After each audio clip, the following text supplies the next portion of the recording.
반갑습니다. 부의 법칙과 석세스 프린시플 콜라보레이션, 한국 유일의 석세스 프린시플 교육 전문 기업 대표이사 김세융입니다. 오늘 이어서 3편이 되겠습니다. 3편 부의 법칙과 석세스 프린시플 말씀드리고 함께 저희 토크쇼 진행을 하도록 하겠습니다. 부의 법칙을 보시게 되면 부의 법칙에서 페이지로는 28페이지부터 되겠습니다. 소제목이 법칙 중의 법칙이라고 써놨습니다. 그래서 에머슨에 대한 얘기가 나왔죠. 에머슨이 이제 보상의 원리라고 얘기를 했다고 합니다. 당신이 하는 모든 노력에 보상이 있을 것이다. 중요하죠. 모든 노력에 보상이 있을 것이다. 보상이 늦으면 늦을수록 당신에게는 더 크게 이루어질 것이다. 복리에 복리를 더하는 것이 신이 베푸는 관례이고 법칙이기 때문이다. 여기까지가 인용문이었고요. 그 다음부터 저자가 얘기를 하죠. 받기 위해서는 먼저 주어야 하고 주는 것이 있으면 반드시 보상이 있다는 사실. 이것이 바로 부를 이루는 기본 원리다. 에머스는 이것을 가리켜 법칙 중의 법칙이라고 강조했다. 되게 중요한데요. 저희가 어렸을 때부터 무의식중으로 배우게 되잖아요. 배우게 되고 생각 중에 자리 잡게 되는 내용이 착한 사람은 복을 받아야 되고 나쁜 사람은 벌을 받아야 되는데 이게 참 그렇지가 않다는 거죠.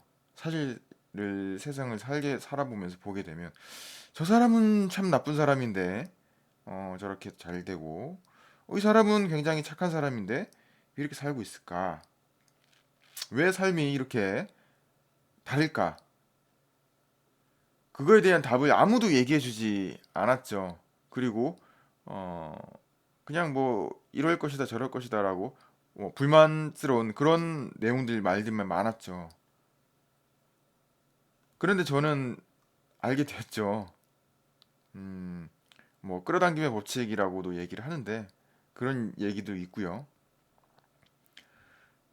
법칙이기 때문에 법칙이라는 건 어떤 거죠? 늘 작동하는 거잖아요. 그걸 법칙이라고 합니다.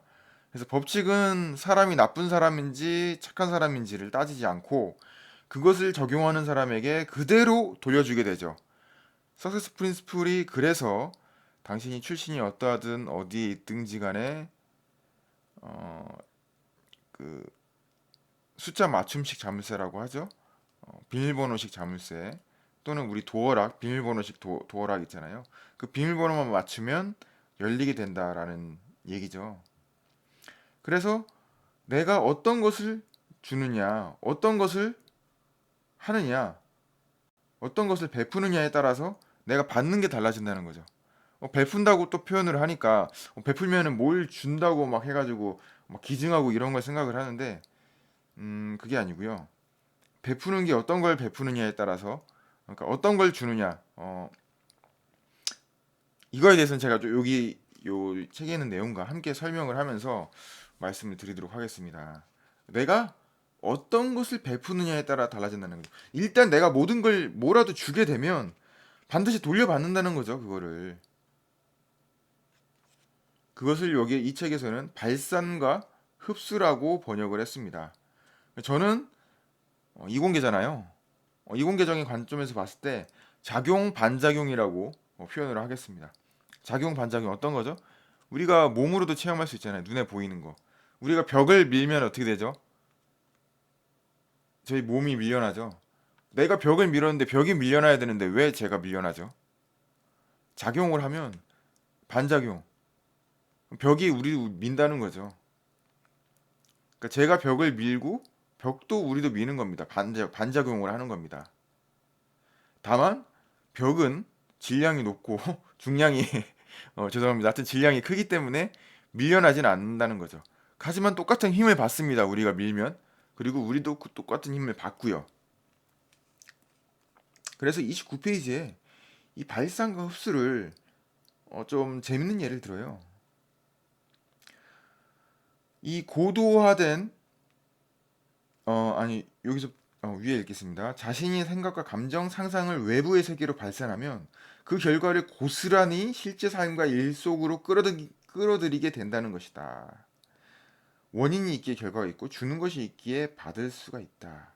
즉 아무 노력도 하지 않고 거저 얻을 수 없다는 것이다.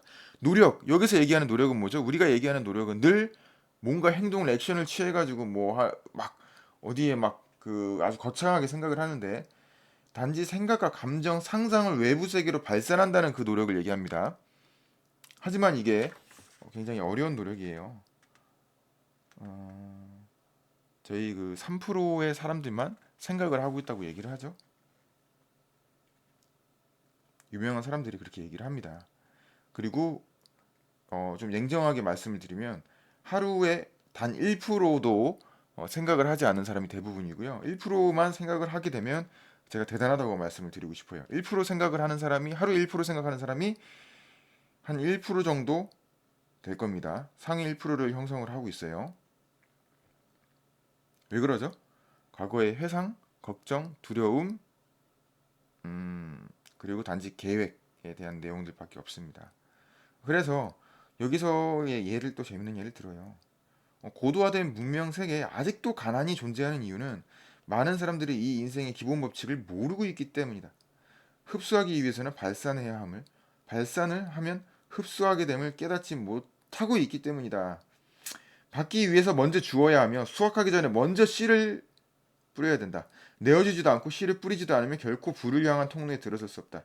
최근에 빈민구역 사람들과 접촉하면서 나는 다시 한번 이 법칙의 효력을 절감할 수 있었다. 그 사람들은 대부분 동정받을 생각에만 골몰해 있었다. 먼저 내어주고 씨를 뿌리는 일, 즉 부의 기본 법칙에는 아무런 관심도 없었다. 오로지 거저 얻으려고만 하기 때문에 계속 가난하게 살 수밖에 없는 것이다. 아마도 이런 생각이 들 수도 있다. 가난하게 쪼들리는 사람이 남에게 줄 게 어딨냐? 그러나 보이는 것이든 보이지 않는 것이든 줄 수 있는 것은 언제든지 있다. 남에게 줄 수 있는 것은 꼭 돈과 물질만이 아니다. 사소한 칭찬, 친절한 행동 하나에도 발산과 흡수의 법칙은 적용된다. 그래서 나는 이 귀중한 인생의 비밀을 전 세계인에게 알려주고 싶다. 세상에 거저 얻을 수 있는 건 없다. 진정으로 받고 싶은 것이 있다면 무형의 것이든 유형의 것이든 먼저 넉넉히 내어줘라. 그러면 가장 좋은 것으로 얻을 수 있을 것이다. 제가 하는 게 마찬가지죠. 제가 뭐 트레이닝에서도 하지만 저는 이제 이제 유튜브 방송과 팟캐스트도 올리려고 생각을 하는데요. 이런 방송들을 통해서 무형의 것을 내어주는 거죠. 먼저 어, 제가 발산하는 거는 내어받게 돼 있습니다. 제가 부의 법칙을 발산을 하게 되잖아요. 부를 받게 되는 거죠. 제가 어떤 예가 있냐면 제가 올린 영상 중에 부를 끌어당기는 지갑이라는 영상이 있어요. 부자가 되는 지갑이라는 영상이 있어요. 그 지갑에서 제가 이 지갑의 여러 가지 것들의 뭐 어떻게 활용법이라든가 부자들은 장지갑을 쓴다라는 그 책도 소개도 시켜드리고 또 핵심적인 내용들도 알려드리죠. 그리고 거기서 진짜 수표들도 보여드리지만 제가 이제 또 시각화할 때 사용할 수도 있는 그런 수표가 될 수도 있고 하여튼 그 쬐까만한 이제 모형 수표가 있어요. 그 수표도 이제 보여드리죠. 근데 사실 이 영상들은 어, 그 다른 이제 인터넷 강의 사이트가 있습니다. 거기에 이제 올렸던 거를 제가 그 좀 더 무료로 많은 사람들이 볼 수 있도록 베푸는 관점이죠. 그런 베푸는 관점에서 제가 유튜브에 이제 이걸 푼 거죠. 개방을 했습니다. 그런데 이제 이 영상을 보시고 어, 이제 좀 안타깝죠. 다시 이제 영상을 보시고 마찬가지로 감사라든가 이런 의미를 다시 저한테 표현을 하시면 그분도 그런 감사라든가 이런 것들 다시 돌려받게 되죠. 저도 감사하다는 얘기를 들으면 뭔가 또 해드리고 싶잖아요. 그런데 바로 또 연락이 오는 경우도 많아요. 전화도 오는 경우도 있더라고요. 그래서 그 모형 수표를 받고 싶다. 이걸 좀 내놔라. 라고 얘기를 하시더라고요. 모형 수표를 좀 보내라 나한테 하고 뭐 주소도 막 이렇게 보내기도 하고 어, 그러시더라고요. 이런 그 요 모형 수표는 이제 저희 그 과거에 그 사이트에 올렸을 때 그 이제 회원님들한테 이제 주려고 했었던 것들인데 그런 것들을 보고 이제 나한테도 내놔라 뭐 무료로 공유를 해라. 그러니까 어떤 그런 감사라든가 이런 표현을 먼저 해주시고 그런 것들에 대한 것들이 있으면 좋은데 제가 이제 이런 것들을 이렇게 드리게 되면 이것들을 얻고 더 많은 것을 계속 또 내놓으라는 것이죠. 오히려 제가 드렸는데도 불구하고 더 많은 것들 내놓으라고 얘기를 하시는 그런 분들 또는 다른 분들도 계세요. 굉장히 도움이 많이 됐다. 그래서 그 영상에 대한 것들을 이제 캡처를 하고 저한테 이제 만나시게 되는 분들도 그 영상에 대해서 여러 가지 얘기하면서 조언이라든가 이런 것들을 드리면 주시고 그리고 오히려 이제 저한테 또 다른 것들을 많이 주시는 그런 분들도 계시고 근데 중요한 건 그렇게 어떤 것들을 이제 받았는데 나는 여기 이게 부족하고 이런 것들을 더 내놔라. 내가 이게 무료로 받았지만 더 많은 걸 무료로 받아야 된다. 내놓고 더 내놔라라고 하시는 분들은 이런 것들은 좀 단언코 말씀을 드리자면 여기서 얘기하는 이런 것들이에요. 이 동정 받을 생각에만 골몰해 있었다라는 이런 것들 중요합니다. 부의 길이라던가 부의 법칙으로 갈 수가 없는 거예요. 좀 안타까워요. 왜냐하면 이 내어준다는 거 여책에서는 안 나와 있지만 내어준다는 게 어떤 의미냐면 내가 이미 충분히 난 내어줄 수 있다는 생각이죠. 언제든지 내가 내어줄 수 있는 거를 가질 수가 있고 그리고 나는 풍요롭다는 생각을 가지고 있는 거죠. 풍요롭다는 생각을 발산을 하고 있는 겁니다. 내어준다는 것 자체가. 그런데 자꾸 달라고 요청을 하는 건 나이가 없기 때문에 달라고 하는 거죠. 내가 이렇게 하면은 더 받을 수 있을까? 그리고 이걸 받아서 내가 더 활용을 이렇게 해야 되겠다라고 생각을 하시는데 그런 생각들이 더 빈곤함을 만들게 되는 거예요. 그래서 이렇게 그 더 달라고 요청하거나 하시는 분들은 뭐 제가 그런 분들은 잘 모르겠지만 여기에서 나와 있는 이제 뭐 빈민 구역의 사람들과 뭐 이렇게 나와 있는데 결코 좀 평화롭거나 그런 삶을 살기가 조금 제가 좀 말씀을 조심스럽게 드려야 되지만 아무튼 그렇게 좀 힘든 그런 것들을 이제 계속 이어져 나갈 수가 힘든 삶들이 이어질 수가 있는 거예요. 그래서 이러한 마인드들은 굉장히 중요합니다. 저도 과거에는 그런 어떻게 하면 이걸 좀 얻을 수 있을까라고 생각을 했는데 내가 그걸 어떻게든지 물론 얻을 수도 있겠죠. 이걸 하나를 얻었는데 풍요로워지지가 않아요. 이상하죠. 그런데 신기하게도 내어줬다는 사람들이 많은데 그 내어줬다는 사람들이 굉장히 풍요롭게 살고 있다는 거죠. 마크 빅터 한센이라는 사람이 있잖아요. 마크 빅터 한센은 그 영혼을 위한 닭고기 스프 잭 캔필드와의 공저자죠. 그분은 기부왕이에요. 기부왕. 제가 기부왕이라고 했는데 지금까지 그의 제자들과 함께 기부한 금액이 10억 달러에 이르죠. 1000억이 넘는다는 얘기입니다. 대단하죠? 그런데 그분이 사업을 진행을 하다가 이제 사업이 안 됐어요. 망했어요. 그래서 이제 대출을 어떻게 해서 받았죠. 제가 중간 과정을 생략하고 말씀드리면 그 대출을 받았는데 그게 이제 6만 달러 정도를 받았죠. 6천만 원이잖아요. 근데 대출로 받았는데 이것도 수입이니까 11조를 해야 되겠다 해서 11조를 하죠. 대출 받았는데 그 대출 받은 금액에서 600만 원을 예를 들어서 6만 달러 6천만 원이라고 하면 600만 원을 11조로 냅니다.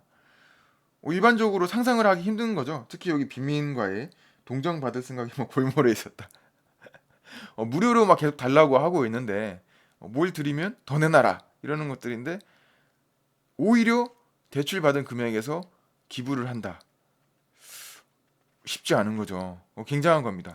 그러나 그 600만 원을 기부를 하고 결국에는 자기가 대출받았던 그 6만 달러에 보다 훨씬 더 큰 10배 이상의 그런 그 수익을 얻게 되었죠. 그것도 은행에서 먼저 전화가 왔다고 합니다. 그래서 어떤 이자율이라든가 아니면 그 상환 어떤 방법에 대해서도 굉장히 갑자기 그거를 전환을 해줬고요. 그 다음에 여러 가지 사업들에서 전환들이 급격하게 일어나게 되었죠. 사실 어떤 이런 그 먼저 내어주고 받는 거에 대한 그런 예시들은 굉장히 많아요.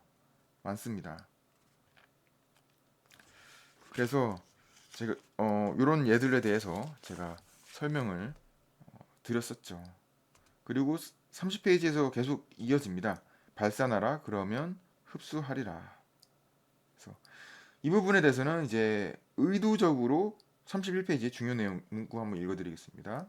진정으로 인생에서 더 많은 부와 성공을 누리고 싶다면 의도적으로 그리고 대담하게 성공과 부를 향해 생각을 고정시켜라. 그리고 강렬한 열망을 발산하라. 라고까지 되어져 있습니다. 뒤에 이미 거래 승인을 32페이지 거래에 대한 예시입니다. 거래에 대한 강렬한 열망. 이 사람이 어떤 홍보회사를 운영하고 하고 있는데 다른 이제 고객사가 되겠죠. 그 고객사가 이제 거래를 해야 되겠다고 했는데 가진 수단을 다 동원해도 문은 열리지 않았다. 그러나 열망을 발산하고 그다음 이미 따냈다고 믿고 act as if죠. 그런 다음에 그 기회를 얻게 되었죠. 그 회의 기회를 얻게 됩니다. 그리고 홍보 그 기업에 해당 기업의 담당자와 대면할 수 있는 기회를 얻게 되죠. 그리고 당연히 이미 믿고 있었고 그렇기 때문에 자신감 있게 얘기를 하고 협상에서 성공을 했죠. 그래서 중요합니다. 여기까지 해서 발산과 흡수 설명을 드렸고요. 다음 페이지 저희 4편에서 이어져 나가도록 하겠습니다. 저는 한국 최초의 석세스 프린시플 트레이너, 성공 트레이너 제키미드 코리아 주식회사 오석세스데이 대표이사 김세용이었습니다. 감사합니다.